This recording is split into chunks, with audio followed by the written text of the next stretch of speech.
It's happened again. Someone's pulled the rug out from under you, an empire at your feet, and you've lost it all. Be honest, did you really deserve any of it? More important, what would you do to get it back?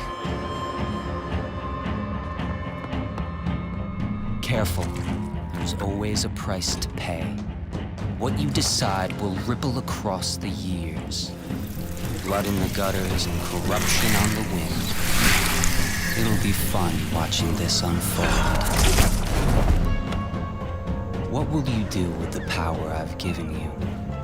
How will you make your mark on this wretched world?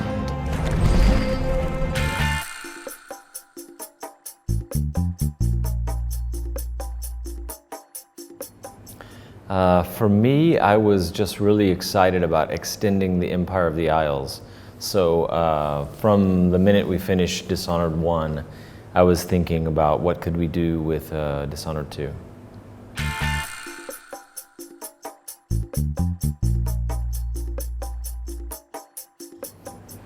You know, we put all of our effort into Dishonored 1 while we were working on Dishonored 1, and then we worked on DLC, and then we started Dishonored 2. And early on, while we were working on the DLC, I was thinking about Dishonored 2. I started talking to Dingo Bakaba, our lead designer. I started talking to Sebastian Mitton about the location. He had some vision for Karnaca. I started talking to Christophe Carrier, our level design director, who had a lot of cool ideas for mission locations. And then slowly but surely, we built the team around that as people started rolling off of the DLC, the Dowd story. And I moved to Lyon. I've been here 3 years now. But you know, I've been working on Dishonored games, I think, for 7.5 years now. So it's a world I love.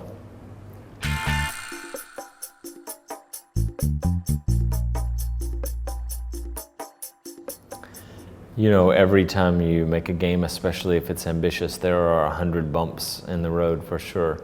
And this time we also rewrote the technology. We made the Void engine because we felt like we needed a new customized technology for our own interesting, unique art direction, where we have kind of a painterly style but semi-photorealistic lighting combined.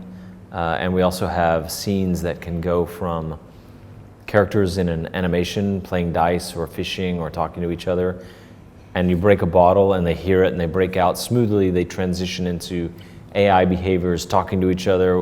Where's he at? I know someone's here, searching for the player, drawing their weapon, etc., jumping out of the way of a grenade. And most games don't do that. Most games either have AI characters walking around hunting you, or behind glass or something they have some animations that can't be interrupted. It's a lot of work actually to do, to go back and forth. And so the Void engine has helped us with all of that. And like I said, anytime you make a game, anytime you make an ambitious game, there are lots of bumps along the way. And so it takes a lot of time and effort to think through how would you handle 2-player characters? How would you stay true to the values of the original game and yet extend the new game?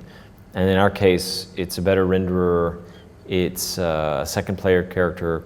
You not only can be Corvo Atano again, but also Emily Caldwin. They're both fully voiced this time, which was a whole host of creative challenges.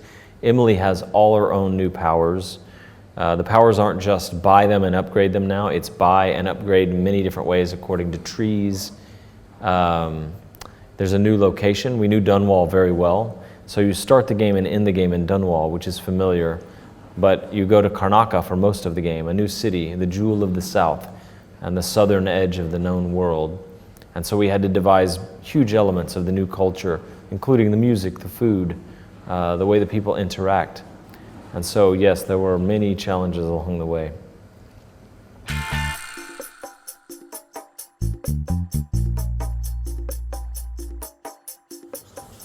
No, we knew from day one that we wanted to be high-end PC, Xbox One, and PS4.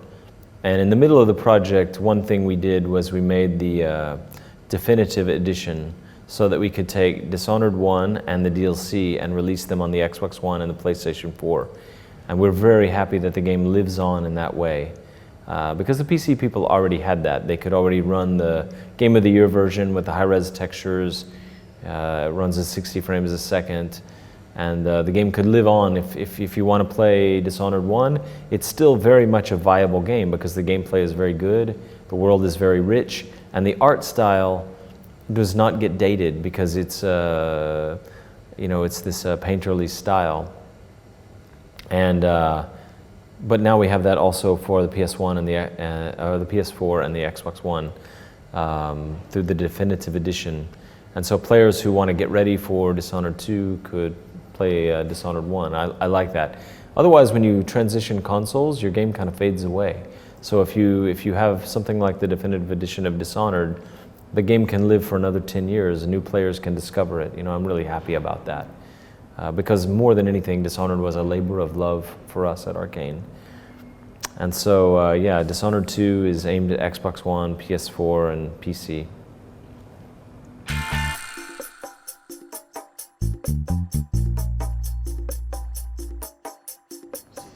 I think it's a little of both.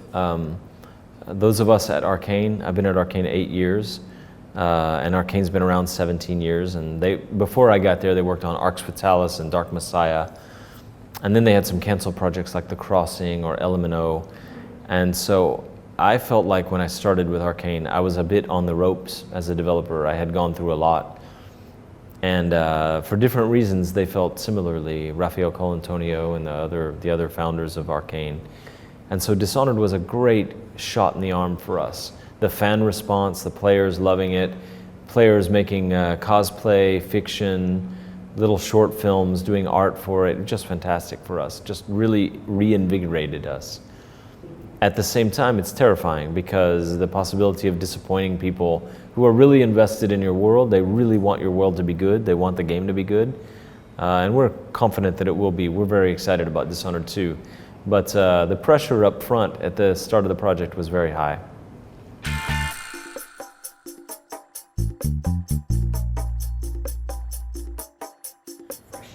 Well, one of our goals in making Dishonored 2 was to stay true to the pillars of the first game.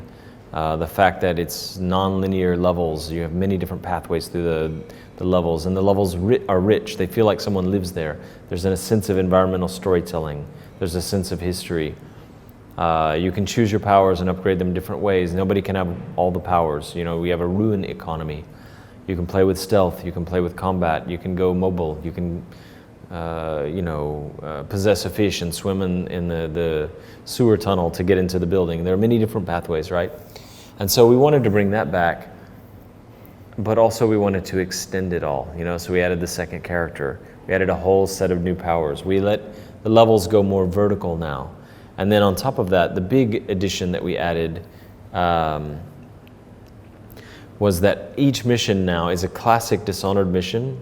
High stealth, guards patrolling, protecting a target, many different pathways in. But also, each mission is now themed in some way, either fictionally or game mechanically. So you see things like in the launch trailer, the Clockwork Mansion, where the walls, floor, and ceiling can be reconfigured so that you have access to different parts of the house.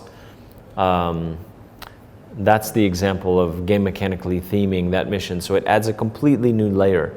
The Dust District, which you saw today, you're one of the first people to see the new game, has these procedural dust storms that kick up and the enemies can't see as far or hear as well. But also it's a mission with two targets and they're at war with each other. So you can support one or the other or take both of them down. There's actually a way to bypass both of them. So it's a really ambitious mission, and that's just the theming of that place. So looking at the Clockwork Mansion and the Dust District, that's two examples. There are other examples through the game that we're not talking about yet. But I guess also at the heart of your question is not only did we bring back all the elements from the original game and did we extend them and did we add some new stuff? Yes, all that's true, but also did we redress problems or things that people wanted to be better in the first game? And I think that's true too. We put a lot of effort into, there were maybe 4 or 5 things that people told us they would like something better, even though they love the game. Especially the people that love the game we listened to, because we knew they understand the game, they get the game, and so their feedback comes from a very pure place. And an example is, Corvo doesn't talk in the first game. And so in the new game, Corvo speaks. We put a voice to him, and Emily speaks. And not only they talk when they're interacting with other characters in the world, but also if you look at something for a while, Emily will say something about it. Ah, that's the house of Kiran Jindosh. There are objects scattered all through the world that if you interact with them, Corvo might say something about it. And often those objects have 6 lines attached to them. This is behind the scenes developer look. Lines for Corvo, lines for Emily, low chaos, high chaos, very high chaos. And so the way you're playing sometimes triggers these lines as you move through the world, if you want. And so that's just one example of the 4 or 5 things that we felt like needed to be enhanced a little bit, character voice. And the young Emily was played by Chloe Grace Moretz, who did a great job. She's the main character in Kick-Ass. But for the new game, we work with Erica Luttrell, who plays the adult version of Emily, 25, and she's amazing. We love her voice for Emily Caldwin. And then for Corvo, Rafael Colantonio, my partner in crime, we had talked about if we did add a voice to Dishonored 1, who would we get to play Corvo in our dream world, you know? And the name Stephen Russell kept coming up because he played Garrett in the original Thief, and we're both big Thief fans. It didn't work out for one reason or another in Dishonored 1, and in the DLC we experimented with voice with Dowd, and we worked with Michael Madsen from Reservoir Dogs and Kill Bill. He was great as Dowd, deep, gravelly voice. But when we came to Dishonored 2, we talked to Stephen Russell, is this going to work out, you know? And he immediately brought this kind of world-weary voice that sounded like Corvo. At times he has gallows humor, at times he's very grim, other times he's just like observational, and it just sounds perfect for the character. We really love him.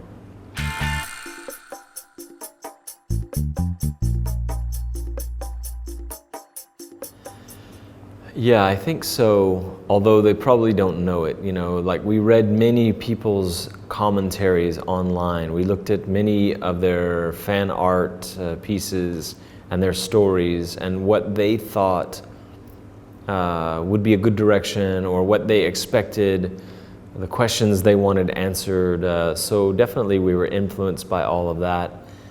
And at one point we actually, you know, these people that make these brilliant YouTube videos where they have a virtuoso level of play.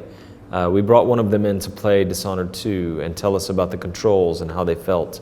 And that was really an interesting experience. The guy is so finely tuned to the mouse and keyboard that he told us all kinds of surprising things about the reactiveness and the way the powers could be used and combined, and this ballet of death that he makes as he plays on YouTube.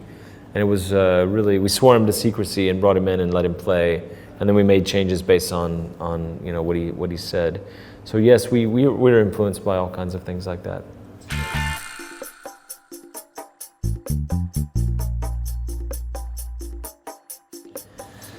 No, we always say that Dishonored is aggressively single player, and we love that. You know, it's not an open world game, it's not a co-op game, it's not a multiplayer game. Every room is handcrafted with history and environmental storytelling. And it's all about you as the player. You can play at your own pace. It's single player. It's a follow the story. Do it the way you want to do it. Take as much time as you want or play as fast as you want. And every time we say that, there's a group of people that cheer because there are not that many games that are this ambitious and this rich and deep that are also just single player games.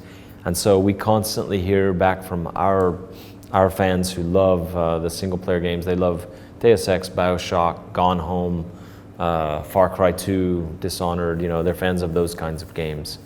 And that's what we love to make.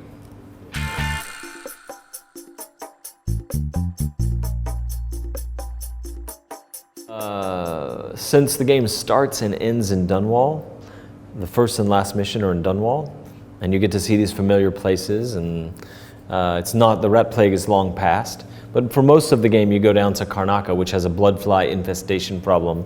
The Duke has firing squads and the gangs are killing people, and the more bodies you leave, the more bloodflies there are.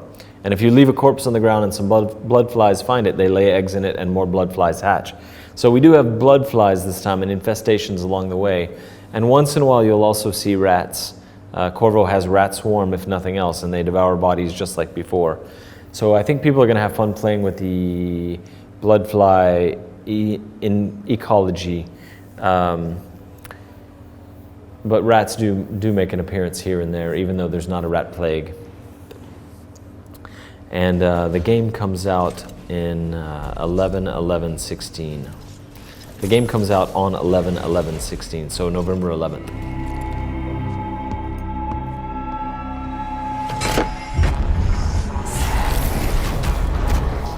Think before you strike. If you kill me, you become the assassin we claimed you were.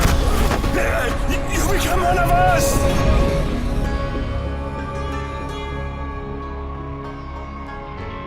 The years are long, but it's always good to see a familiar face.